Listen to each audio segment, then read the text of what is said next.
What's up, babes? This is a break week.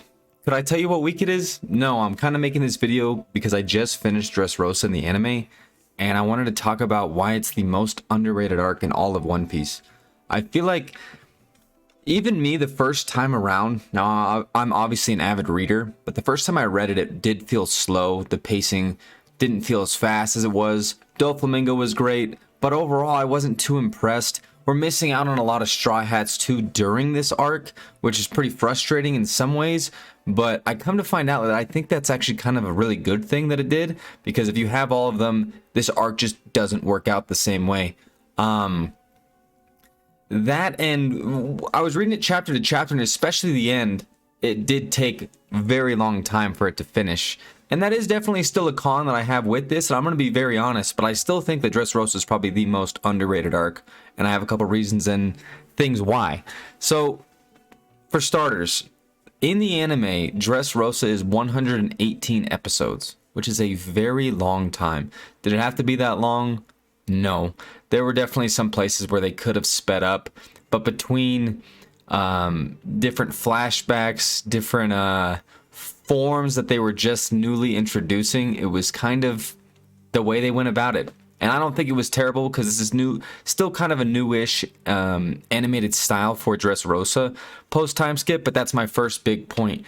This was the first good arc post time skip. The first one. Fishman Island, mediocre. Mediocre. I think Fishman into I almost said Vegapunk Island. I'm too stuck on Egghead at the moment. Into Punk Hazard is, in my opinion, the slowest and kind of the rockiest part of all of One Piece. I know some people think Thriller Bark, and some other people think like Skypiea, but I think overall it's definitely post time skip right then and there. The things about Thriller Bark and Skypiea, at least there's some conflict. At least there's some challenge to it. The problem with these two arcs is there was never really an act of fear. Of course, on Punk Hazard, we had the gas, and on Fishman Island, you had like the lives of the royalty that they were trying to protect and Noah. But besides that, it was tough to gauge. There was no villain that we were like overly in love with. Like Caesar was Horty was But then when you get to Doflamingo, who comes at the end of Punk Hazard, I'm not even entirely sure where Dressrosa starts, but I'm basically saying when they make it to the island. But as soon as you get introduced to Doflamingo, if you don't love this guy, I don't know what to tell you. He is evil incarnate, and the entire metaphor around him and his power was obviously something Oda had been thinking about for a very long time. He's the puppeteer. He's the one literally pulling the strings in a country that he controls, and he controls it so well that the citizens go from loving him absolutely to hating his guts when they find out the truth behind sugar and the toys and everything like that.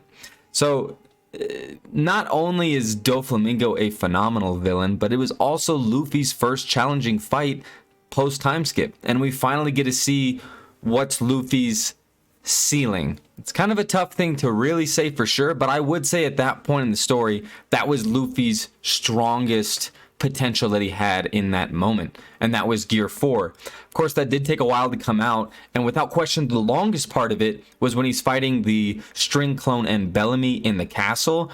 That part took forever for sure. But there's a lot of different parts. I think the beginning was a little slow too, but the end was so elongated that it was just like tough. It was a little tough, but it had those juicy parts where I'm still engaged. Just like, my God, can we get to it? Having read it multiple times through, the first time I read it, like I said, it was very slow, but the second time I did, I was like, you know what? This arc is actually fantastic, and now that I've watched the anime, I can tell you that it is for sure.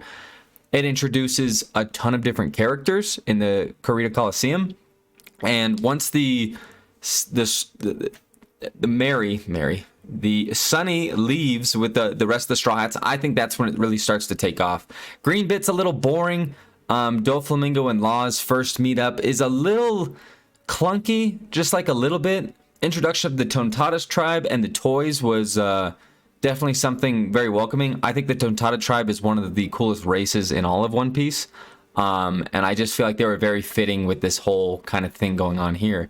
The Don Quixote family and all of its executives and higher ups are very entertaining. I think they all kind of fit the bill.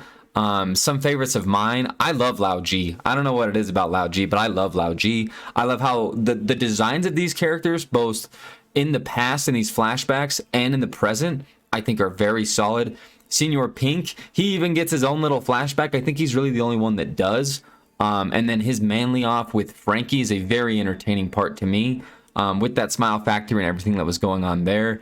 Once Usopp was able to free them, freaking out Sugar, which was kind of, you know, a little cheesy, but like right down Usopp's alley. Everyone gets their wanted stuff. It was very entertaining. Once all the toys are freed, that's kind of when it starts to kick off. The Coliseum was solid, but it wasn't like as amazing as you would think for like a battle royale style thing, because I feel like tournaments are always so entertaining in anime just in general. I mean, you think of the Chunin exams, and that's when Naruto really starts to take off. But this one was like, it was all right. It was all right. Like him against Chinjiao, it was cool. A little bit of a flashback and introduction there. Seeing a little bit of Garp in action in the past was solid, but a lot of those blocks I wasn't too entertained. Rebecca at that time, I wasn't too sold on. I didn't know if I really cared too much about her as a character. Even now, I mean, she's all right, but she definitely gets her comeuppance. She definitely redeems herself in a couple of different ways coming towards the end. So when all these losers who lose in the Coliseum are made into toys, and then they all change and they all are going up, that's kind of the second half of it. I would say there's kind of 3 acts, but the third act is so long that the other 2 almost get foreshadowed immediately. Like, the first one is pretty small until the Sunny and all the other Straw Hats take off with Big Mom and all that. But you get Big Mom, you get a talk of Kaido a lot, so the Emperors are being involved. The Marines are getting involved. And when I say the Marines, you get Fujitora. Now, this is the admiral that we had not seen till this point, and he's a very awesome admiral. I mean, he puts Green Bill to shame in so many ways. I don't even think just strength, but as a character. He's a humble gambler. He's a blind, humble gambler that has interactions with both Zoro and Luffy. And I think that his whole arc of that, rolling the dice at the end when they were trying to escape and saying like, you know, I wish I didn't cut out my eyes so that I could see that man's smile, so that I could see Luffy's face. I bet it's very, very kind. Tsuru, who's not only in the flashback of Corazon, but who makes it to that island to get all the Don Quixote family, which she had been chasing for a very long time. And then Sengoku, who then also, off of that Corazon flashback, also speaks with Law regarding the death of Rosinante, which was like his son, which was a son to him. So the Marine action was great. I think Bastille's a pretty awesome Vice Admiral. He kind of got clowned on by Sabo, but so did the next group of people, which was Jesus Burgess. Now, he was necessary in the sense of him being there and competing, because obviously Blackbeard's after all these fruits. But at the same time, I know a lot of people don't like Jesus, and I'm kind of on board with that. He's a little boring, but I thought he was interesting too. The fact that he was there, the fact that Blackbeard and Straw Hat had to have like a little conversation back and forth, I think that's huge. I think that kind of like carries them on, because they're both wreaking havoc on the entire new world. So it's interesting to see that like little interaction. But Sabo takes care of Bastille, who I think is a great design for a Vice Admiral, and Burgess. And Burgess thought that he caught him slipping, but Sabo's introduction here, after getting him back, after thinking that he was dead for this entire time, and then he goes, gets the fruit and everything like that, great. I loved that a ton. The reintroduction of Koala as well, Hack as well, and then you see the revolutionaries are coming in here too. So we have a bunch of Marines, the revolutionaries, Blackbeard, Big Mom's crew was also like around Dressrosa because they were trying to like get in on the action, and then just this all affecting Kaido in the way that it does. Dressrosa was such a important piece of the puzzle for them finally going to Wano, finally going to Zou, all that stuff. This is what kind of started it all. And you can definitely say that Punk Hazard started it all, but Dressrosa was just Punk Hazard times a million. It had an amazing villain. It had a beautiful metaphor with the bird cage, keeping everyone in there, and Doflamingo looking to silence everyone who's against him. And he is just a savage, man. His flashback was amazing. He was just bitter and cold-hearted ever since they left the Celestial Dragons. He was just hatred incarnate. And I love that for a villain, because he had his reasoning. He definitely had his reasoning, and he understands his part to play in the new world, supporting Kaido, and Law understands that too. So it's such an interesting dynamic, because he's trying to fuck with what Doflamingo has created, and Doflamingo's like, you're not fucking with my shit. And then he just goes ballistic, beating up Law, making Law look a little rough multiple times, like green bit on the bridge, in the castle. Like, I was like, dude, like, leave Law alone. That poor guy was just getting beat up the entire time. Of course, it's kind of tough to tell. You could argue a little bit power scaling wise about what Law was truly about during that. But now the next part, I think that this also has some of the best flashbacks that we've seen in general, not even just post time skip, but in general. Curios and Corazon, or Law.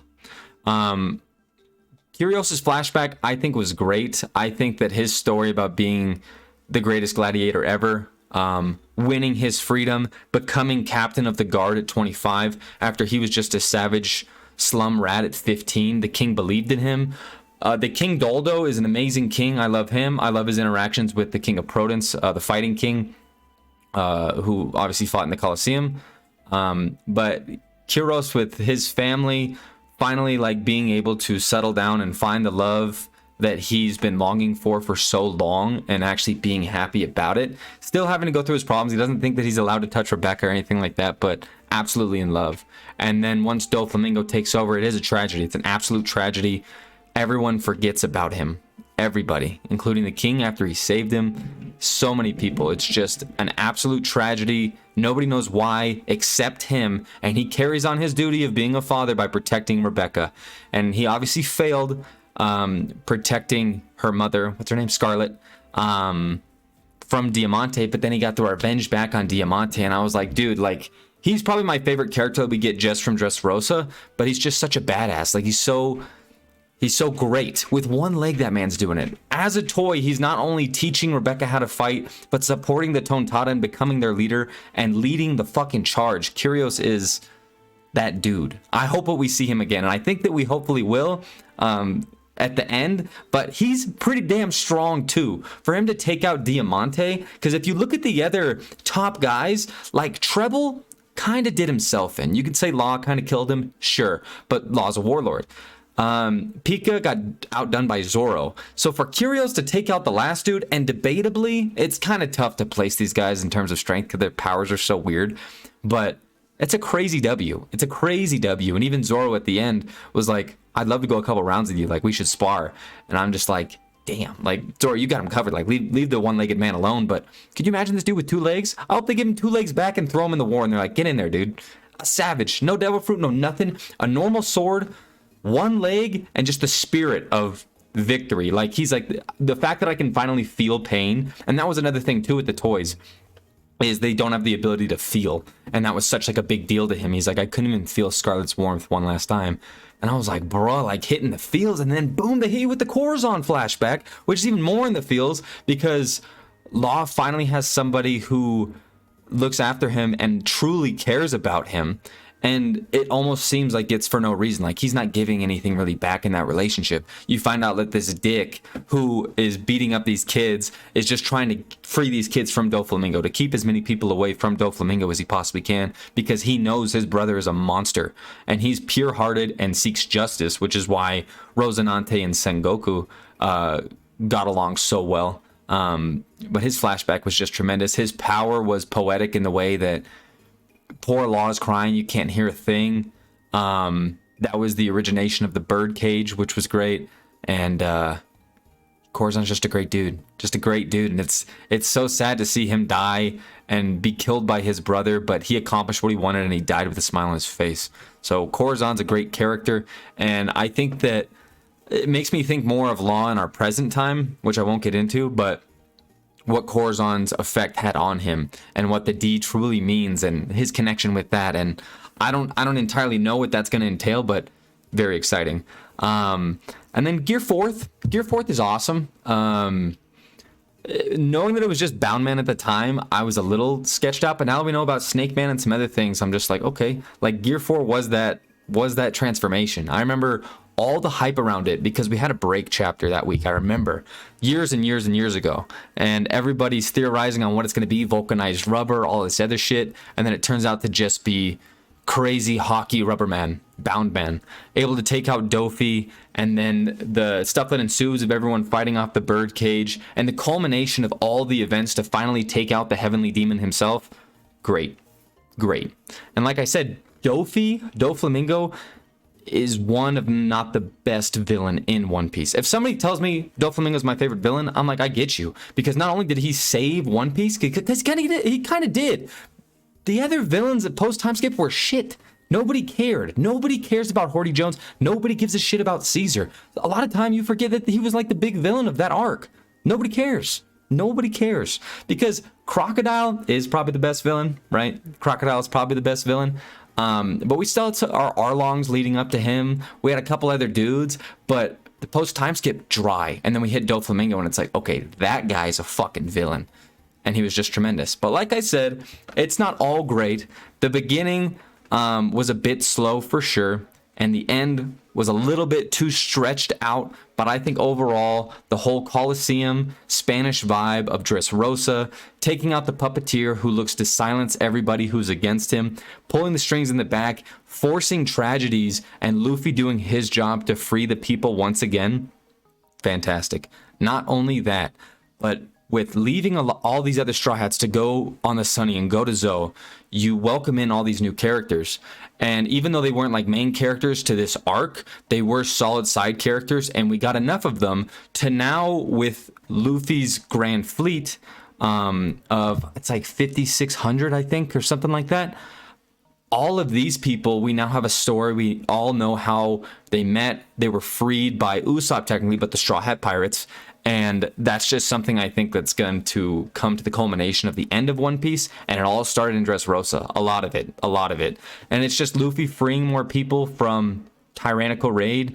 And it was great. If you haven't, go read it, go watch it. It might take a while, but Dressrosa is one, if not the best arc in One Piece. Just kidding. It's not the best, but I would give it top 5 at least. I might make a video about Whole Cake 2 when I'm done with that one, but that's another one that's like decently long, so we'll see. But I appreciate you, babes. This is gonna come out on a break week. Have a great weekend. Bye.